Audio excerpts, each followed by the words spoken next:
बुद्ध से धम्म की दीक्षा लेने के बाद सिरिमा, जो कि उस समय के मगध साम्राज्य की राजधानी राजगृह की नगर वधू थी, उसने अपना गणिका का काम छोड़कर बुद्ध की उपासिका बनने का निश्चय किया। सिरिमा राजगृह की सबसे सुंदर और अमीर स्त्री थी, लेकिन अब उसने अपना सारा समय बौद्ध संघ की देखरेख, भिक्षुओं की आज्ञा पालन और दूसरे अच्छे कामों में लगाना शुरू कर दिया। उसने संघ से हर दिन 8 नए भिक्षुओं को अपने घर बुलाकर भोजन कराने का नियम बना रखा था। उसने 8 निमंत्रण पत्र बनवा रखे थे, जिन्हें भोजन करने के बाद पुराने भिक्षु संघ पहुंचते ही नए भिक्षुओं को दे दिया करते थे। इस तरीके से हर दिन 8 नए भिक्षु उसके यहाँ भोजन करने आते। सिरिमा भोजन करने आए भिक्षुओं को अपने हाथों से भोजन परोसती और उन्हें उचित आदर सम्मान देती। भोजन सबके लिए पर्याप्त और बहुत ही स्वादिष्ट होता था। एक दिन की बात है, 8 में से एक भिक्षु, जो कि उस दिन सिरिमा के घर से भोजन ग्रहण करके लौटे थे, आश्रम में आने के बाद से बड़ा ही उतावला और प्रसन्न प्रतीत हो रहा था। तो आश्रम के कुछ अन्य भिक्षुओं ने उस भिक्षु से सिरिमा के घर के भोजन के बारे में पूछा।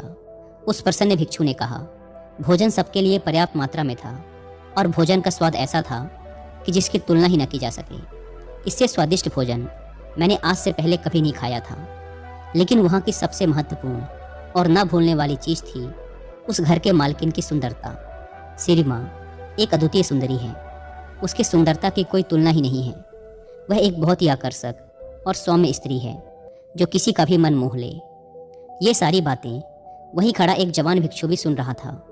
उस जवान भिक्षु के अंदर सिरिमा के प्रति आसक्ति पैदा होने लगी। उसने सोचा, जब वह इस भिक्षु की बातों में इतनी सुंदर लग रही है, तो वह असल में कितनी सुंदर होगी।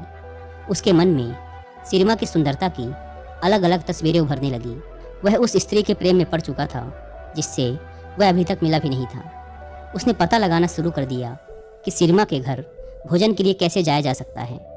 बहुत प्रयास करने के बाद उसने एक भिक्षु से अगले ही दिन का निमंत्रण पत्र प्राप्त कर लिया, क्योंकि अब वह सिरिमा के लिए एक दिन का भी इंतजार नहीं कर सकता था। वह उस रात ठीक से सो भी न सका, क्योंकि वह पूरी रात सिरिमा के बारे में ही सोचता रहा। लेकिन उसी दिन सिरिमा अचानक बहुत बीमार पड़ गई।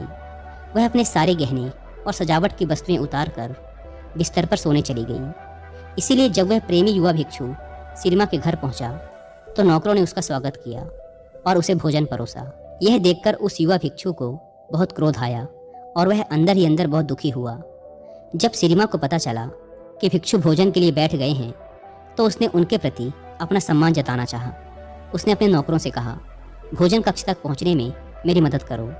नौकरों की मदद से दर्द में कराहती सिरिमा धीरे धीरे चलते हुए भोजन कक्ष में पहुंच गई।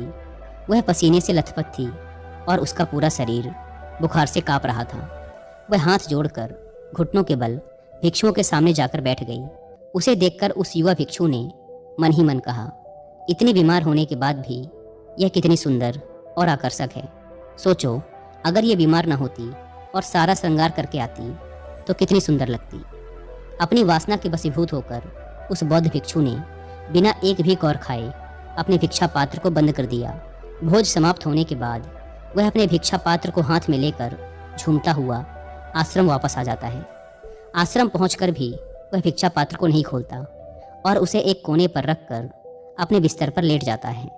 उसके दिमाग में पूरे समय सिर्फ सिरिमा का वह खूबसूरत चेहरा ही घूम रहा था, जो उसने भोजन कक्ष में देखा था। वह उसके बारे में जितना सोचता, वह उसके लिए उतनी ही सुंदर होती जा रही थी। उसके कुछ मित्र भिक्षुओं ने उसे भोजन कराने का प्रयास किया, लेकिन वो सभी असफल रहे। भयानक बुखार की वजह से उसी रात सिरिमा की मृत्यु हो गई। जब मगध सम्राट बिंबिसार को सिरिमा की मौत की खबर मिली, तो उन्होंने बुद्ध को संदेश भेजा, हे तथागत, आपके व्यक्तिगत चिकित्सक जीवाका की बहन सिरिमा अब इस दुनिया में नहीं रही।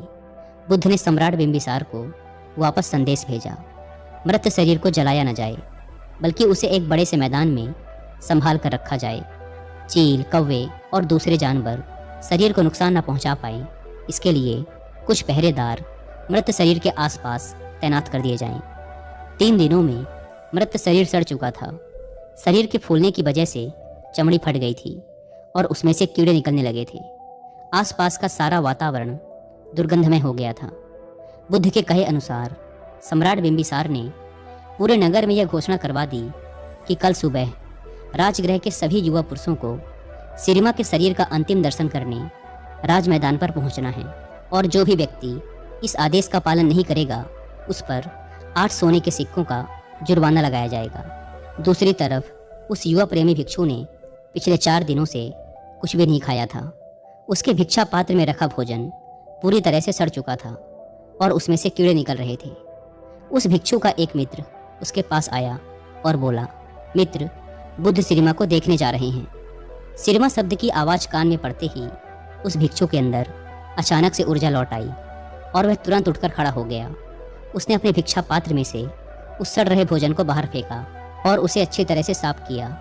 जब वह भिक्षा पात्र से भोजन को फेंक रहा था तब उस भोजन से निकल रहे कीड़ों की तस्वीर उसके मन की गहराइयों में बैठ गई। भिक्षा पात्र साफ करने के बाद वह भी आश्रम के बाकी भिक्षुओं के साथ राज मैदान की तरफ चल पड़ा। राज मैदान पर युवाओं की एक बड़ी भीड़ पहले से ही इकट्ठा हो रखी थी। बुद्ध अपने भिक्षुओं के साथ एक ओर बैठ गए, दूसरी ओर सारी भिक्षुणी बैठ गई। एक ओर सम्राट बिंबिसार अपने मंत्रियों और सैनिकों के साथ बैठ गए और उनके ठीक सामने राजगृह के सारे युवा और उनके पीछे नगर की बाकी जनता बैठी हुई थी जो बुद्ध में आस्था रखते थे। राज मैदान पूरी तरह से शांत और गंभीरता से भरा हुआ था।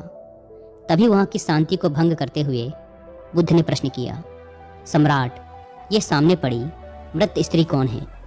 सम्राट ने उत्तर दिया, सिरिमा, जीवाका की बहन और राजगृह की नगरवधु।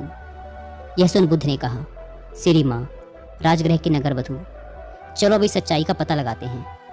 बुद्ध ने थोड़ा ऊंची आवाज में कहा, आप में से जो भी व्यक्ति 1000 सोने के सिक्के देगा वह सिरिमा के साथ एक रात बिता सकता है। इतना कहकर बुद्ध भीड़ की तरफ देखने लगे।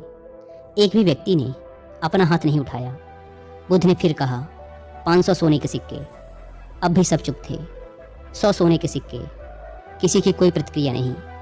50 सोने के सिक्के। बस चारों तरफ सन्नाटा था। सिर्फ 1 सोने का सिक्का। कोई प्रतिक्रिया नहीं।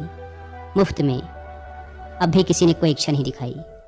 बुद्ध ने कहा, देखा भिक्षुओं, यह वही स्त्री है जो 4 दिन पहले तक नगर के हर पुरुष की चाहत थी। सब इसे अपनी इच्छा पूर्ति का साधन समझते थे। इसके साथ एक रात बिताने के लिए हजारों सोने के सिक्के देने को तैयार रहते थे। एक दूसरे को मरने मारने को तैयार रहते थे। लेकिन आज उसी नगर में उसी स्त्री के शरीर को कोई मुफ्त में लेने को भी तैयार नहीं है। यही हर इंसान के शरीर के साथ होता है। हमारा ये शरीर अल्पकालिक और नासवान है। इसे केवल सुंदर गहनों, कपड़ों और सुगंधित इत्रों के द्वारा आकर्षक बनाया जाता है। लेकिन हमारा कोई भी प्रयास इसे बूढ़ा होने, बीमार पड़ने और अंततः नष्ट होने से नहीं बचा सकता। केवल मूर्ख ही अपने आप को कल्पनाओं से जोड़ते हैं और जो मलिन हैं उसे सुंदर और आकर्षक मानते हैं। भीड़ में बैठे उस बीमार युवा प्रेमी भिक्षु ने भी बुद्ध की ये सारी बातें सुनी। बुद्ध की ये बातें उसके दिल को चोट कर गई। उसने सोचा, जब सिरिमा जिंदा थी तो उसका शरीर कितना सुंदर और आकर्षक था, ठीक उस भोजन की भांति जो ताज़ा पकाकर उसे परोसा गया था। हालांकि समय के साथ उसके कटोरे में रखा भोजन सड़ गया और पूरा भिक्षा पात्र कीड़ों और मक्खियों से भर गया। इसी तरह एक बार जीवन ने सिरिमा के शरीर को छोड़ दिया तो वह फूल गया, कीड़ों से भर गया। उसमें से तरल पदार्थ निकलने लगा और वह मक्खियों व दूसरे जीवों का आहार बन गया। अपने स्वयं के शरीर के बारे में विचार करने पर वह समझ गया कि वह अलग नहीं है। यहाँ तक कि इस दुनिया में कुछ भी उसके शरीर को बर्बाद होने से नहीं बचा सकता। इसीलिए अपने शरीर और कल्पनाओं से लगाव रखना एक भ्रम मात्र है। इस नए ज्ञान के साथ वह अरहंत बन गया, यानी एक ऐसा मनुष्य जिसने अस्तित्व की यथार्थ प्रकृति का अंतर्ज्ञान प्राप्त कर लिया हो और जिसे निर्वाण की प्राप्ति हो चुकी हो।